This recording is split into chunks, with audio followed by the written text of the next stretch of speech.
Hi everyone, welcome to MarilynMiller.com's Marketing the Muse. This is our 53rd quick query critique.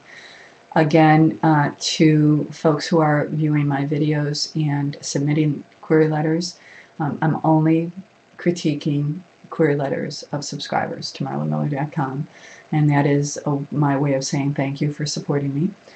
So if you are interested in having a query letter critiqued, you'll have to subscribe to MarilynMiller.com, and it's pretty easy to do. Just go to the website and subscribe, and then I'll see your name and you submit your query letter, and we'll get it done.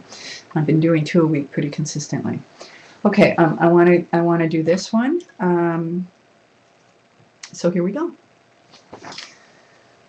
Dear Blank, your comments in Children's Writer, January 2010, and a review of Chronicle Books titles for 8 to 12-year-olds leads me to believe you may have an interest in and understand the market for a book about the work of today's leading artists who paint trains. Painting Trains is both an art book and a book about trains. It introduces children to 18 contemporary artists, carefully selected from among more than working 90 artists whose specialty is portraying both modern and historic trains. Biographical sketches, 3 of which are included with the enclosed proposal, accompany each artist's work and include a portrait photograph.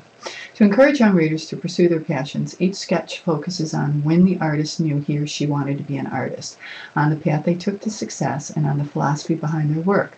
The sketches are followed by forethought questions to encourage the reader to become involved with and share the art with others. Painting Trains is an outgrowth of an annual feature I began 4 years ago as contributing editor to Railfan and Railroad, the nation's oldest general interest magazine for the 500,000 members of the railroad community. The feature has proven so popular that I now have been asked to develop 2 each year, despite the fact that it occupies 10 pages of the magazine. 5 of my 10 books have also been about railroad history and culture. I thus have the good fortune to be well known in one of the primary markets for painting trains. I've enclosed a postcard to enable you to confirm my receipt of this exclusive submission. I look forward to hearing from you at your earliest convenience regarding your interest. Thank you for your time. I'm just reading something for a second. Okay. This author added a PS, which I would think that he would not include in a query letter. All right, so we have a children's book here that's art/prose, and it sounds like it has a workbook feel to it. It sounds like it's inspirational.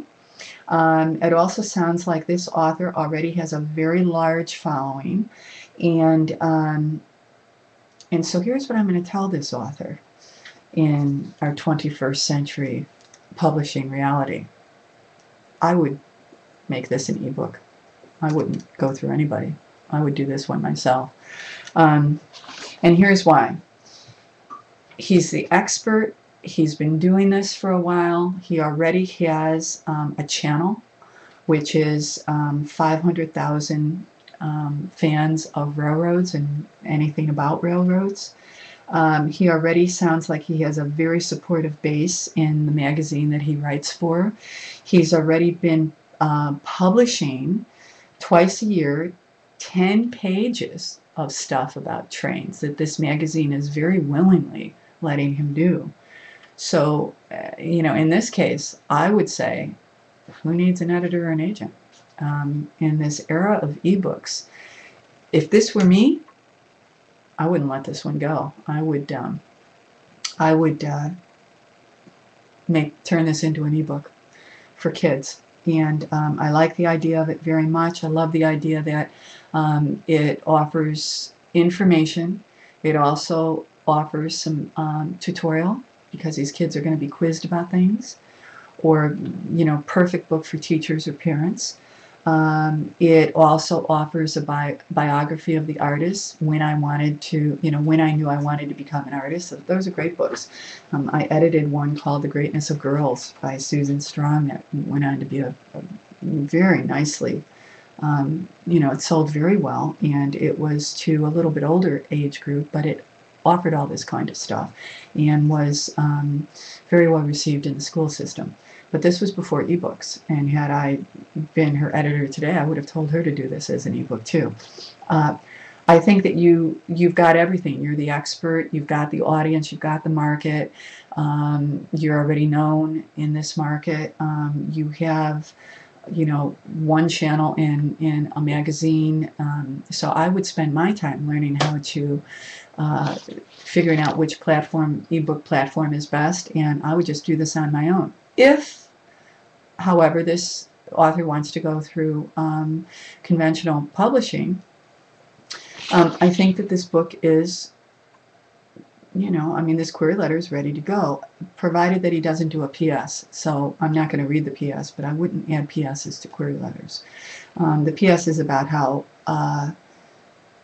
he markets, I think, but he's already given us enough of that information here. So Painting Trains, I like the title of it very much.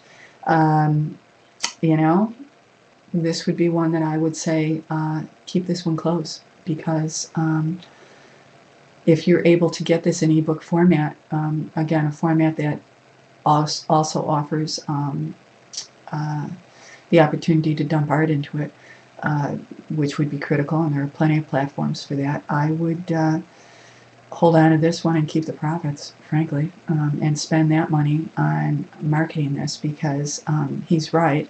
I knew an author who was a train aficionado, and people who like trains really, really, really like them, and they stay very close to their passion, and they support their writers. So